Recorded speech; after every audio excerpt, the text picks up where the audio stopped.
Elizabeth, I am delighted to welcome you to the IngeniousU community. Thank you so much, Melissa. I'm really delighted to be talking to you today. Now, you began your tenure at Cedar Crest in 1993 as a philosophy professor, and then have found yourself in the presidency. I think it was 2018 that you assumed the presidential role.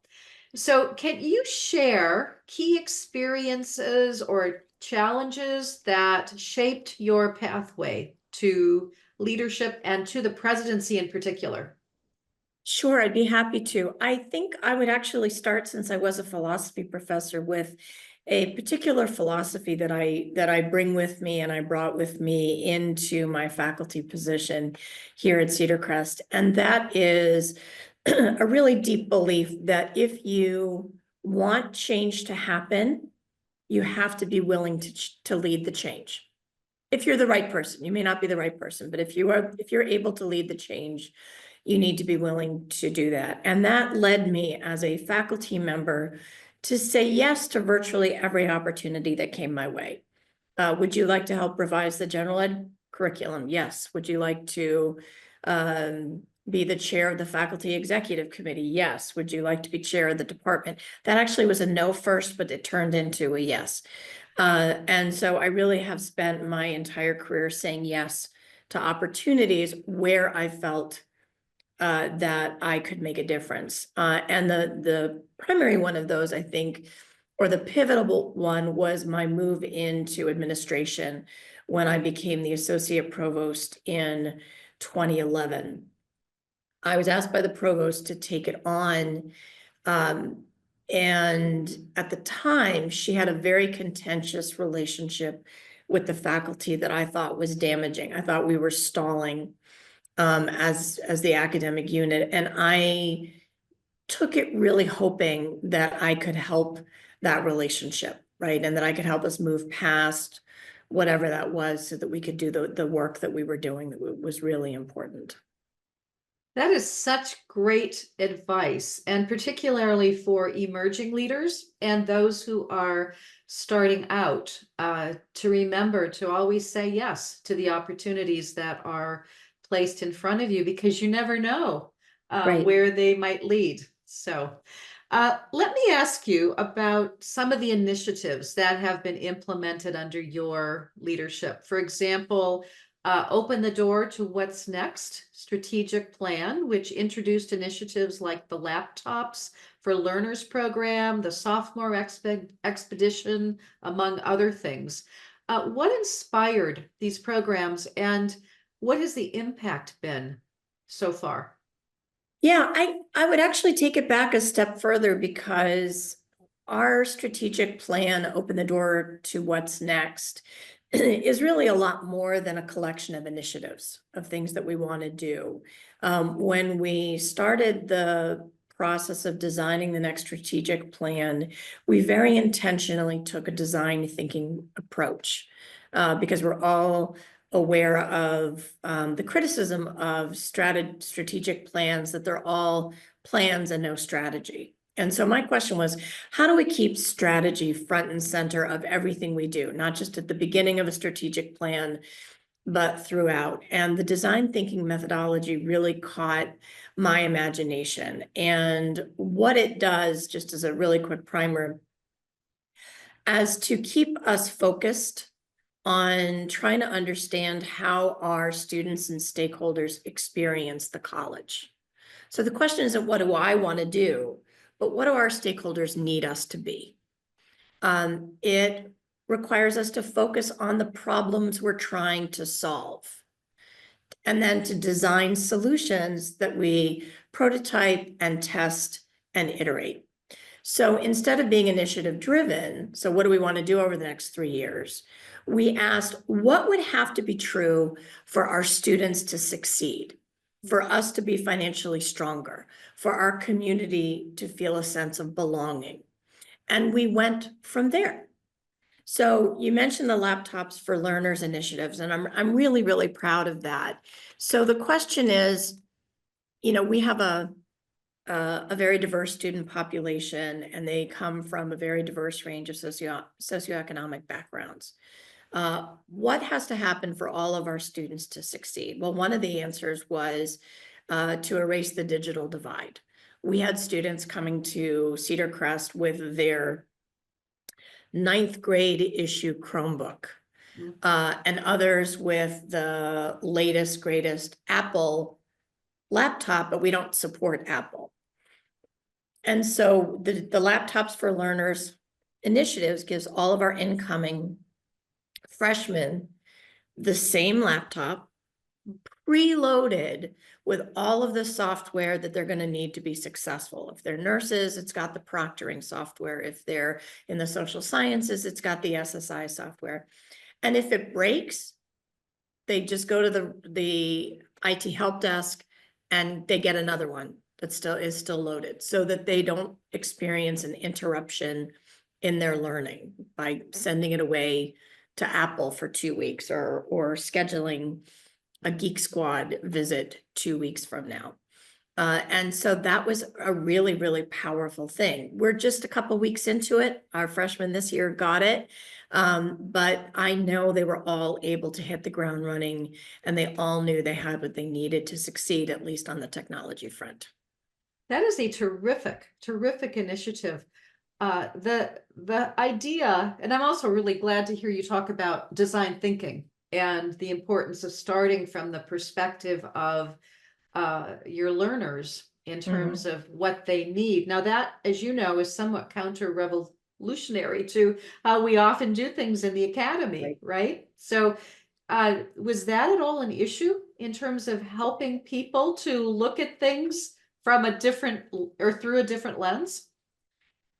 Yeah, so it's been, because it's a new way of doing things, it's taken a great deal of education. Our community had been well trained with every new strategic plan to send forward the things they wanted to do the most, and to wait to see which winners and losers were picked. And I really wanted to get away from that as an approach for a variety of reasons. And so we spent time getting our community familiar with the principles of design thinking.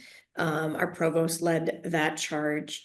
But we then also formed, for the first time in our history, a standing strategic plan steering committee, each of whom has had pretty intensive training in design thinking, and who now is a resource to faculty and staff on design thinking and on how we're looking to change the way we think at the college from the student perspective.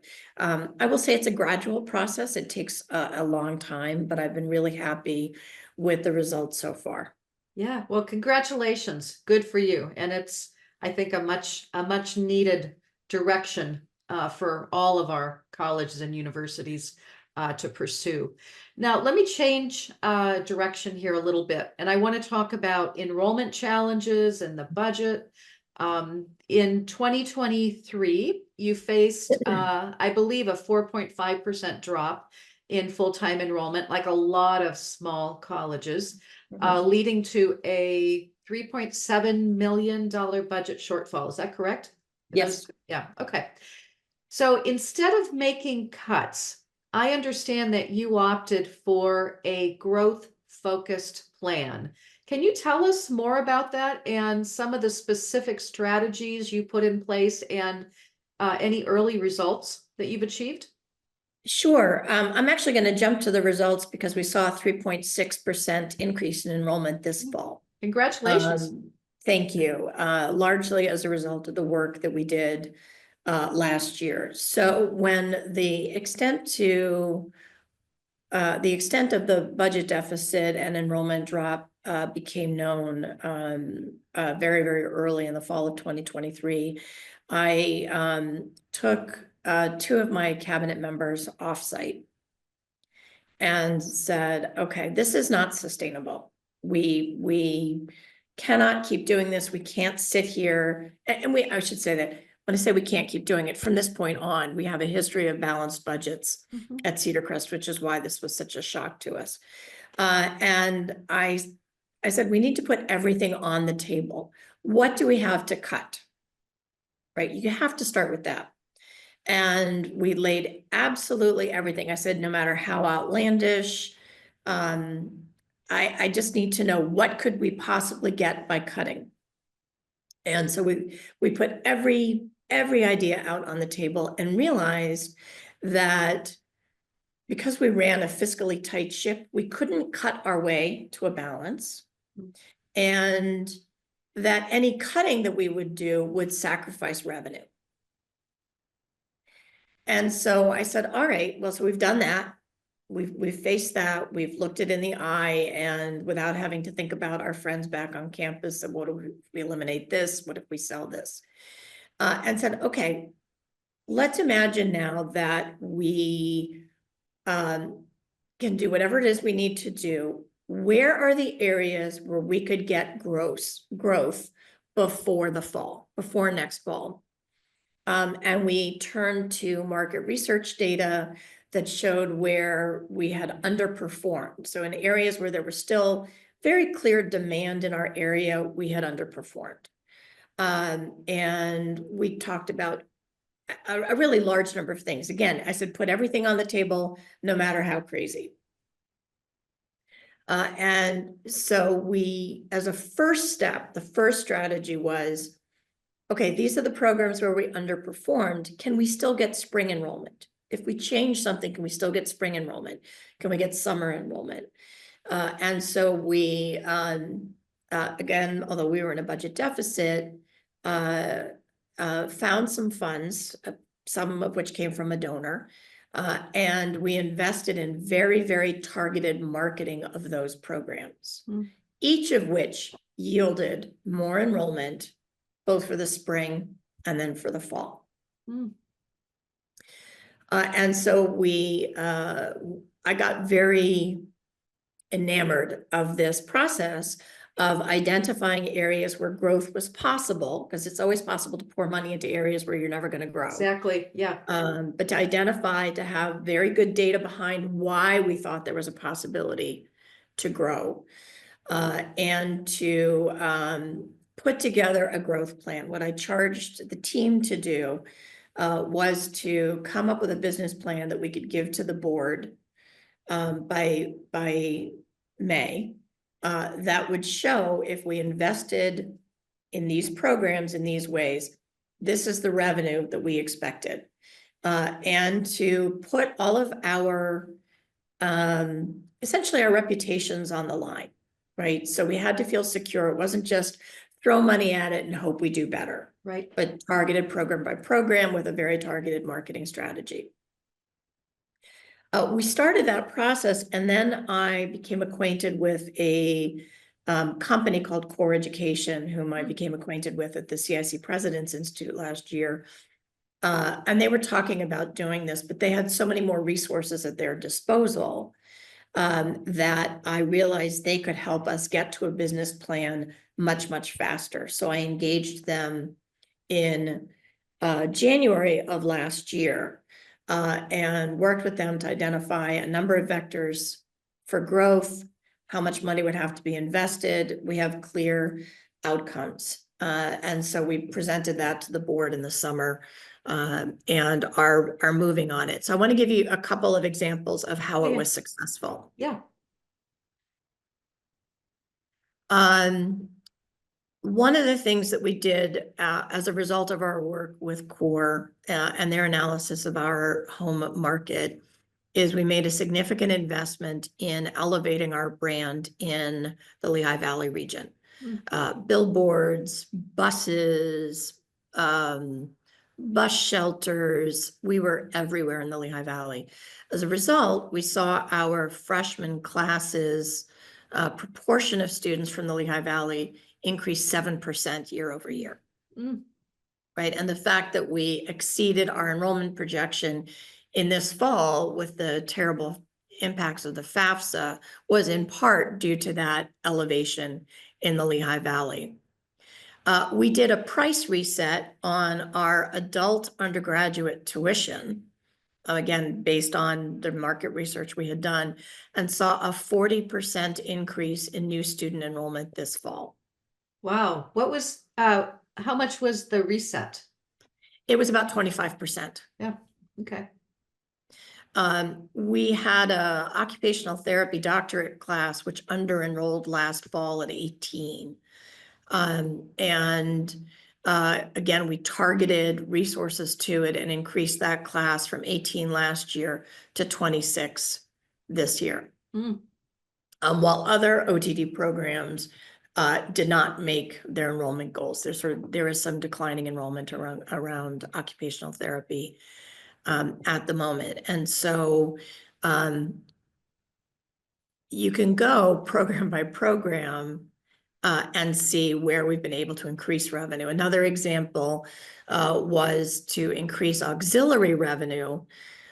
We took a part-time assistant coach who was also an alum of the college, made her full-time, made half of her responsibilities renting our athletic fields.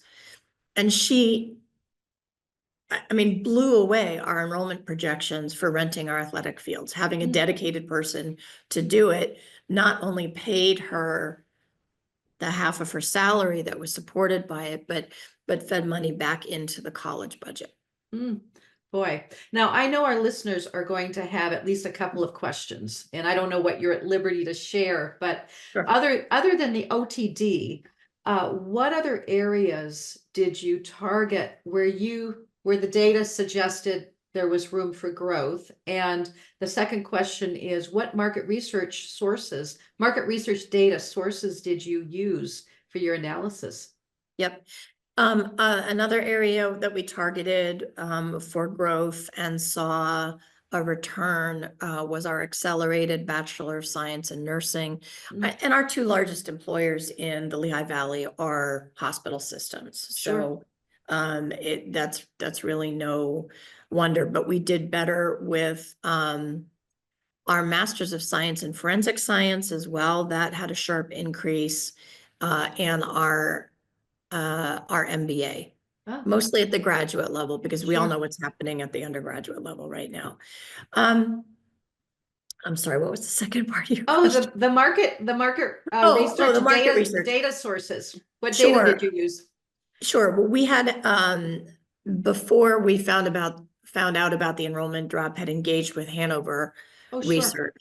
And so we gave them a number of research projects. CORE also did some market research for us in the area of workforce development credentials and adult learning, stuff that's a little bit outside of the scope of work that we gave Hanover. Sure. Yeah. Now, have you identified any new programs that you plan to bring up, or is it a matter of looking for opportunity right in front of you at the moment? No, we have. So we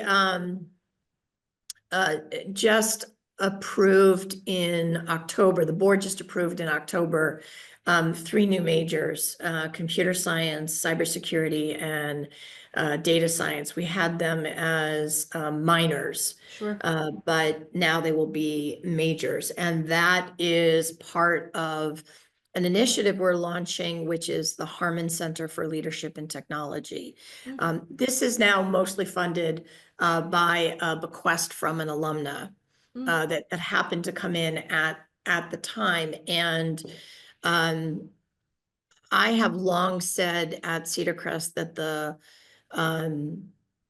the fact that we don't have more prominently in our curriculum computer science and technology related majors was a risk factor, right? In this world where computers control literally everything we do, it needed to be a bigger part of our curriculum. And so the Center for Leadership and Technology is going to be focused on getting women into high-tech fields and into leadership positions where decisions about technology are made. One of the things that has troubled me for many years is the fact that the share of women in high-tech careers has been declining over the last 20 years rather than increasing. And that is a trend we have to reverse.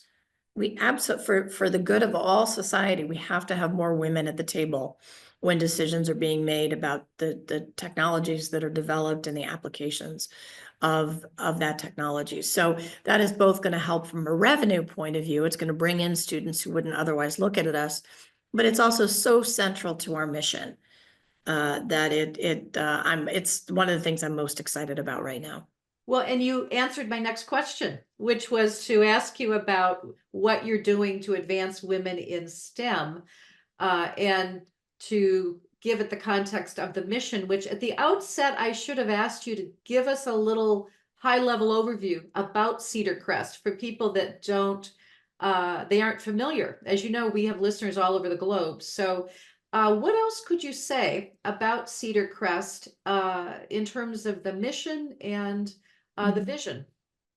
Sure. So Cedar Crest College is historically a liberal arts college, primarily for women, dedicated to producing the next generation of leaders for life in a global community. We were founded in 1867 as a women's college, but we also began to diversify our mission in the 1960s, because I think that we were needed in 1867 and 1927 and all along, because women were not given the same opportunities at education. But there are other people in our society who are excluded from educational opportunities as well. So we began educating adult students, both male and female, in the 1960s and 1970s. We've become an increasingly diverse institution. We are about 40% students of color. Again, often people who find that their pathway to education is not as easy and unobstructed as more affluent members of society. And so we started very early on with an expertise in the natural and physical sciences. We had one of the first master's degree programs for women in the sciences in the country. And women were attracted, and I talk to alumni all the time, and they talk about their experience coming here to study biology, chemistry, later forensic science and physics.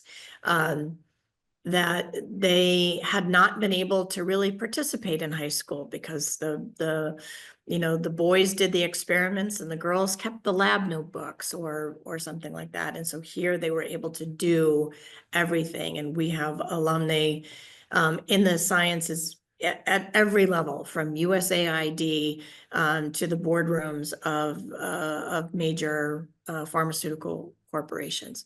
Well, I want to do that for computer technology, right? That young women who find themselves being told that computers aren't for girls, that gaming isn't for girls, to come here to do everything, to feel nurtured and encouraged in the exploration of tech, and then to leave here for great professions, but also to prepare to take a leadership role in society.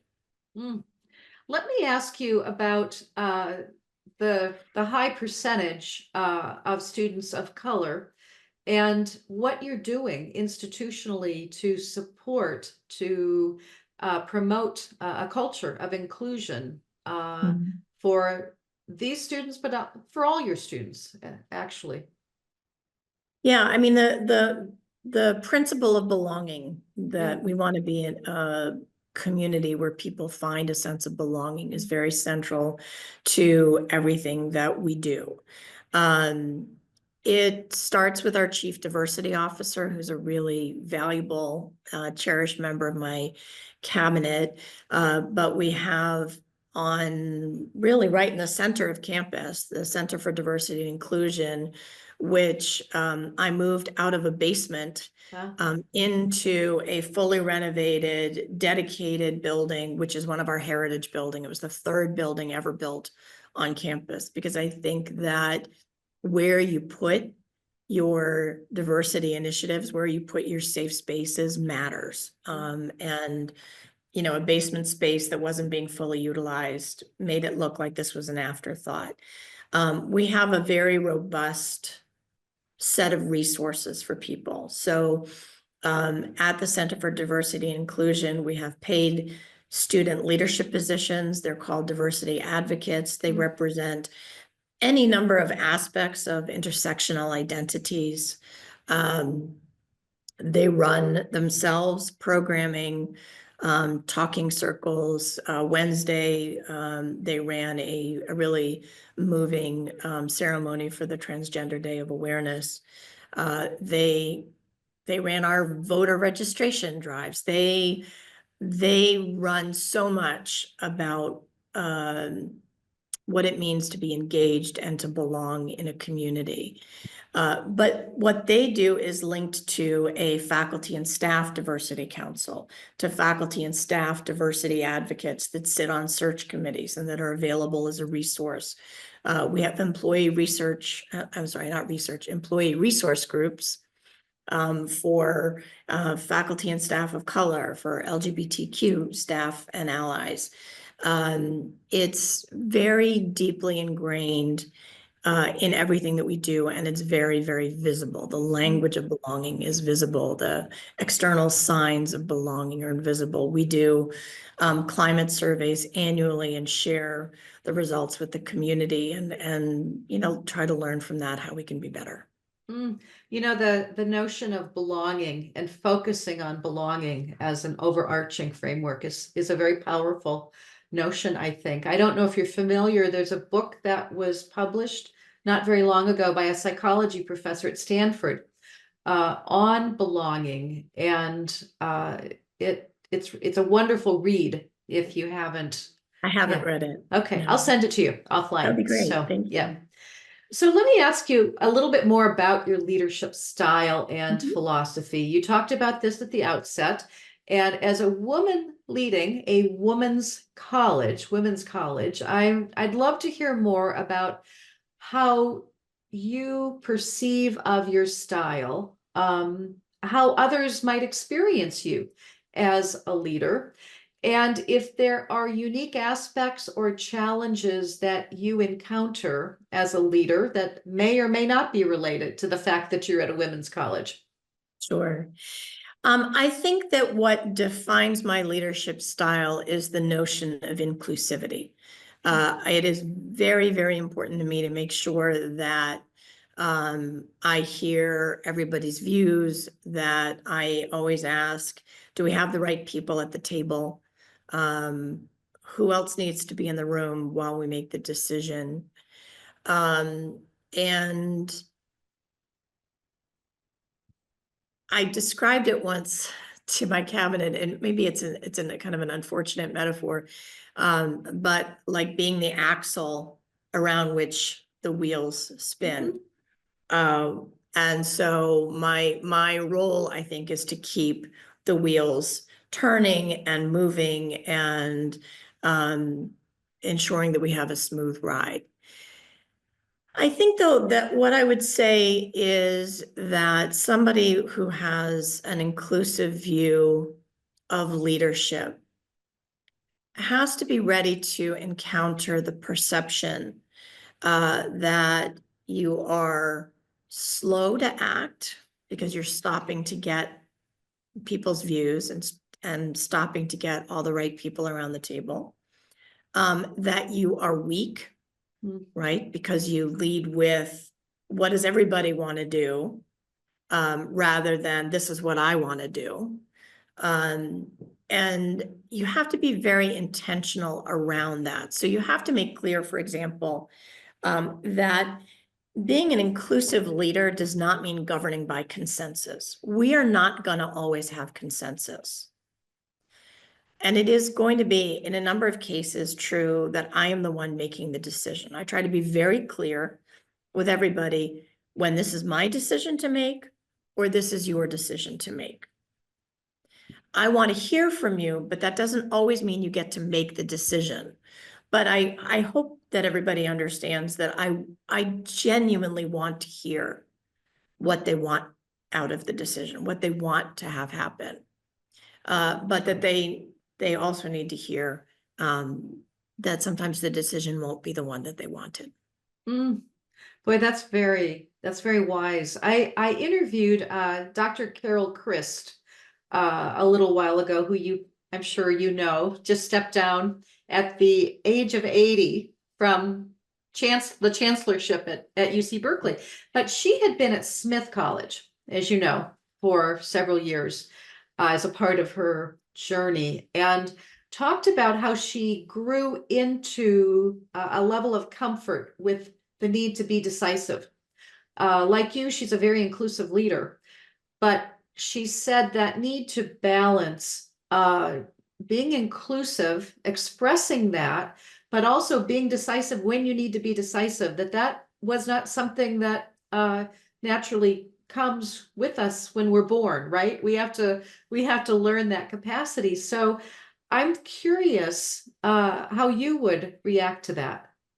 I think that's 100% accurate. I think that by inclination, I would love it if every decision was reached by consensus and that everybody felt happy and we all agreed and we were all moving forward. And I think it took me a good amount of time, to be perfectly honest, a good amount of time when I realized that I had to be very clear and quick when we weren't going to reach consensus, to be okay with that and to say, thank you all for all of this input. Has been so valuable. This is where we're going and it's my decision. Mm. And I'll be frank, I needed coaching to learn how to say that and to be explicit about that, because I think I don't like conflict, right? I am a conflict averse person. And so to acknowledge that there's disagreement, to say that this is the decision, to be comfortable with the decision, and to have the right language to express that was a very great moment of learning for me. Well, and I appreciate your vulnerability in sharing that. I don't think enough leaders are honest about the fact that we all need coaching. I mean, none of us come to these roles, fully formed with everything that we need necessarily. And the role of a mentor or a coach can be so critically important. And it sounds like that's been the case in your career journey. Yes. Yeah. So do you, I would imagine emerging leaders on your campus must seek you out for mentoring conversations. And knowing you, I can imagine that that's something you enjoy doing. I do. I love it. And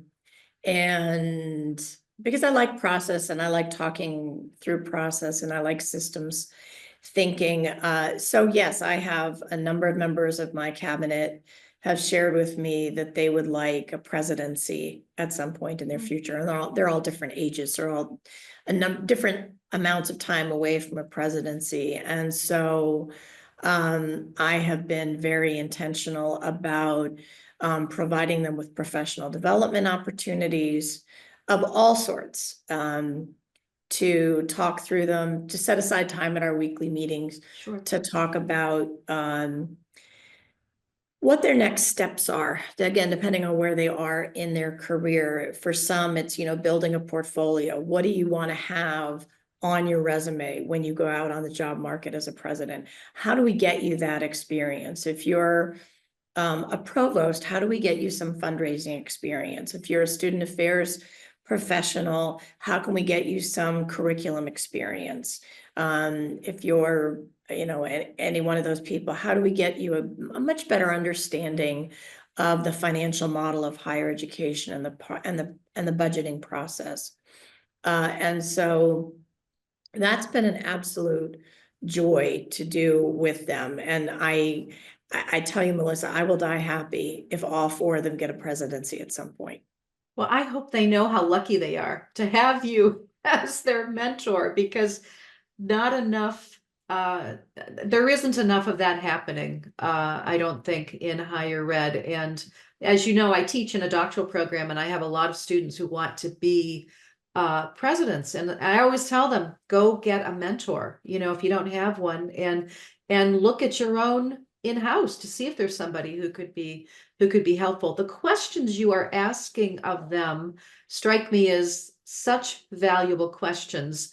I want to add to that for women leaders. Is there anything in particular that you advise if they're thinking about moving up? Well, yes, I will say I do so out of a firm conviction, but not entirely sure how it will work out. And I'll say this. The women that I am mentoring, to a person, I counsel them not to be apologetic about the fact that they're women, to not be apologetic about the fact that they have children in whose lives they are involved, to not be apologetic about, you know, breaking into a sweat because they're menopausal, not to be apologetic for those aspects of a woman's experience that I think women have historically felt they need to hide or need to not acknowledge in order to advance, in order to be seen as strong.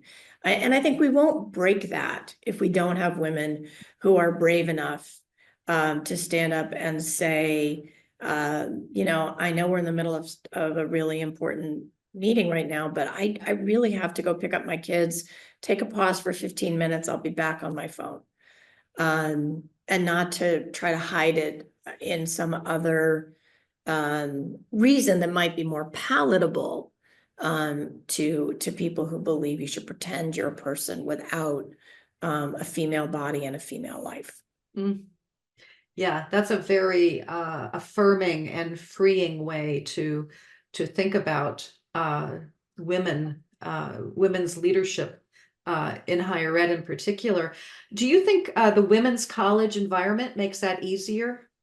I do. Yeah, I do. And that's why I say that for here, but Yeah. I also recognize that depending on what their career ambitions are, they may need to be more adaptable. And we do talk about that as well. Yeah, for sure.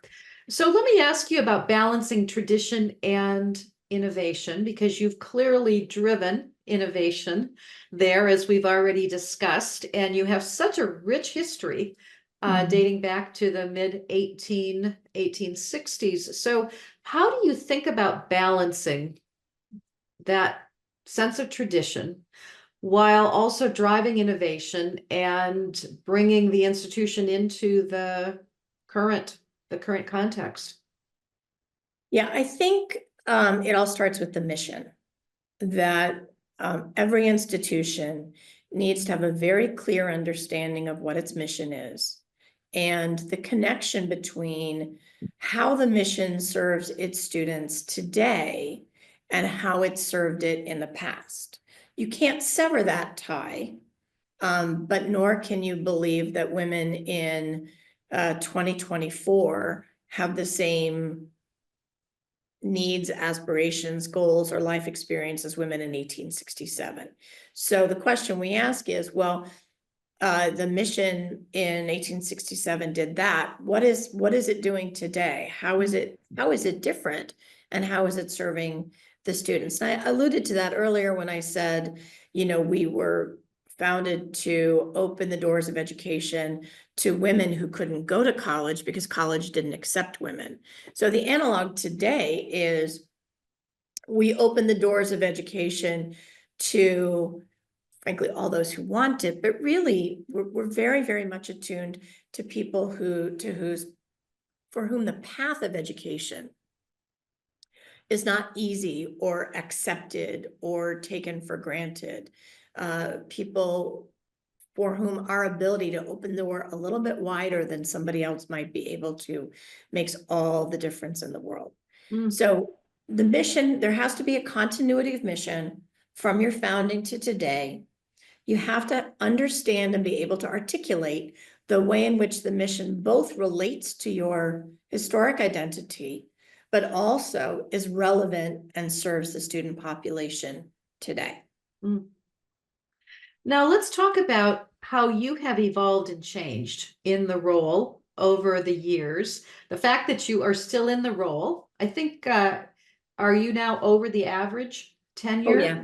Well over. Yeah, if you count my year as interim, I'm in my 8th year. Yeah, which is well over, almost double, right? Almost double. So that would suggest you've got a good reservoir of resilience there in your in your being and your leadership. But as you look over the course of your presidency, how are you different now than you were when you started, and how have you navigated the personal and the professional growth? What role does resilience play, or has it played? I've grown enormously. And that's actually, to be honest, one of both the challenges and the pleasures of the job. I think we can't be afraid to keep growing and to change and to learn. Um, the the big driver of growth in me throughout these last 8 years has really been my willingness to pick myself up from setback and failure and to say, that's it. I didn't do it right. I'm going home. Somebody else can take a turn. And I don't mean by that to say that I've, failed in spectacular ways, but I was really in many ways forged in COVID, even though I started in 2018, but my inauguration was in April 2019. So it's just 11 months later that we shut down with COVID. And all of us who were in higher ed in that time know that that was a time of um, staying up for 24 hours and making a plan only to rip it up when the guidance changed or the law changed or the governor said you could do this or you couldn't do this. And you had no time, no ability to say, but that was the best I had to offer. You had to say, okay, just pick it up, start all over again, because that's what you have to do.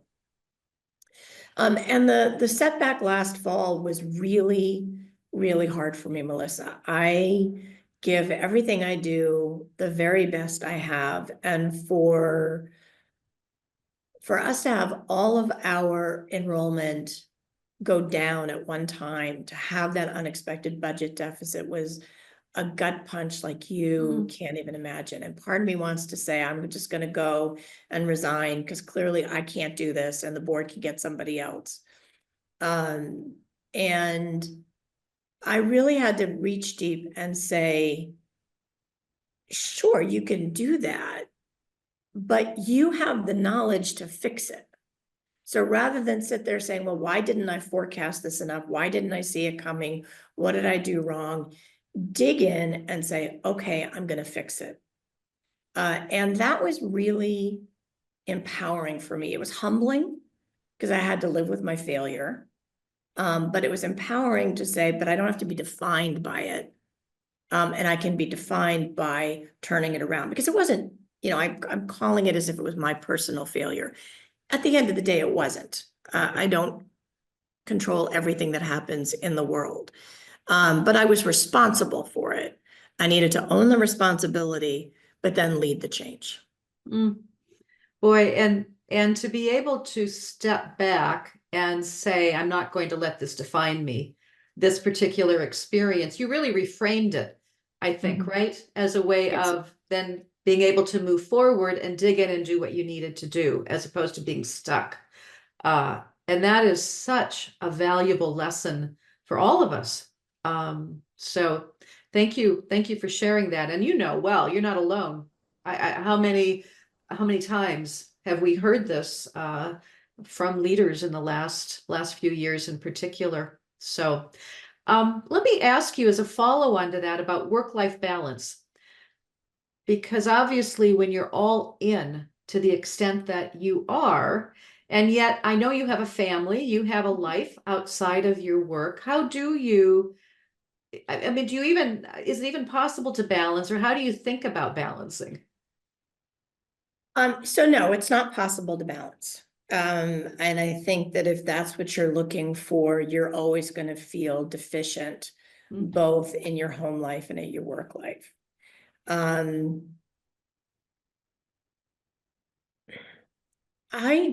I don't know what to even say to that, because I'll say I think I've done it very poorly. I think I have shortchanged my family for my job in a way that is troublesome to me. In the conversations I have, particularly with my youngest daughter, we talk about what it means to have, for her to have my career as something that she's been witness to. Mm. And we understand that, but I also tried to include her in that decision. So I have 3 children. Two are much older, and then I have a younger one. So my 2 older ones were in college when I really moved into the presidency, but my younger one wasn't even in high school yet. And when I took on the acting presidency, the first thing she said to me, 'cause she was in 8th grade, does this mean I can't go to my high school? Because she knew it meant I would have to move. And I said to her, I am not going to make you move away from your high school, but I am going to take this job. So we need to decide together, how are we going to do that? So if we do this, I want you to know you're choosing to go to that high school, and I am supporting you in that choice. And I am choosing this job, and you are supporting me in that choice. And we will support each other through this, even though it means we'll be apart during the week and only see each other on the weekends. Mm. It was really hard to live apart from her during high school. Mm. It was really hard. But it felt like it was the right thing to do. It was the right thing for me. It was the right thing for the college. It was the right thing for my career. And it worked okay. But I do think it was important for her, this goes back to the inclusive leadership thing, for her to feel that she'd had a choice. Mm. Yeah. I'm sorry, that was a terrible answer, Melissa. I don't know. I am not, I think, a good person to talk to about work-life balance, because I don't feel like I ever figured it out. Well, I think it's a wonderfully honest answer, because that's what I hear from so many women.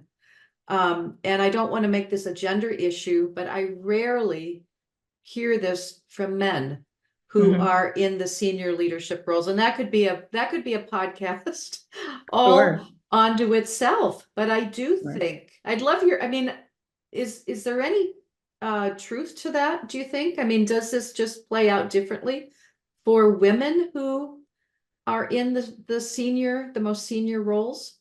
Yes, it does. I think there's no doubt that it does, because even today, the expectations of the level of involvement and commitment for women is different than it is for men. And I'm not even saying more necessarily, Yeah.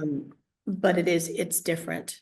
And so women are bred to feel guilty if they Yeah. don't spend, aren't available on demand for their families. And men, frankly, are bred to feel very, very good about themselves if they're able to be there sometimes. Yeah. Yeah. And that is a reality that we probably need to have more conversations about as leaders, but also with the emerging generation of leaders Yes. who need our help in terms of how do you navigate that. So thank you for your honesty. Now let me change the topic and ask you about your aspirations for the future of Cedar Crest. As you look ahead, how do you envision the institution evolving in the next decade? Or what's your, if you put your design thinking hat on, what is your wildest dream aspiration for the future? My dream for the future is for Cedar Crest, along with many other wonderful women's colleges, Bay Path certainly being one of them, to show the world why women's colleges are needed now more than ever. There's so much research and just common sense that shows that the world is a better place when women are at the table making decisions, when women are participating in the design of scientific experiments, designing new drugs, designing the technology. We need women at every table where every decision is being made, and they're currently not there at equitable levels, almost anywhere. And so I want Cedar Crest to be able to show what we bring to the world when we put women in positions of leadership, influence, and every kind of capacity. I really do. I am so inspired by what we did for women in the natural sciences throughout much of our history. I see the impact of it in the world, right? One of our alums who defied all of her family expectations and desires for her to get a PhD in biology after a time here, is very highly placed in USAID working on malaria vaccines, right? That's a meaningful impact. And I really want us to be doing that for women who want to go into politics, right? For women who want to go into tech, who want to go into design, who want to go into the media, who want to go into communication. And I believe we've got the ability to do that. Yeah, that is indeed an aspiring vision for the future. So, and it leads us to our last question, which is our signature question for season 6, since we are interviewing all women leaders this season. Here is the question that every interviewee will respond to. So, as a woman leading in higher education today, what do you believe is your most important contribution to the future of the higher education sector? And how do you hope your leadership will inspire the next generation of women leaders? I would say that I think that as a woman leader, my most important contribution in higher education is demonstrating what women's leadership can accomplish, demonstrating that institutions are stronger when everyone feels that they have a seat at the table, when everyone feels that their voice matters, that their voice is heard. And I think that that's not just my own leadership style, but it's a leadership style that's very much informed by the experience of being a woman in the world, right? The experience of being a woman in the world is one where you can't just sort of go your own way and not be attuned to the people around you. Women have to be. They have to be for their safety. They have to be because they are, that's their role in families. They have to be for so many reasons that they take it with them into leadership positions. And so I really hope that I can show why that method of leadership leads to a happier, healthier college, community, and world at large. I have no doubt that that's already happening. So, Elizabeth, thank you so much for your time, for this conversation. I'm inspired by you, and I know that our listeners will be as well. I'm very excited for them to hear and to learn about you and your journey. Well, thank you, Melissa. I really appreciate the opportunity so much.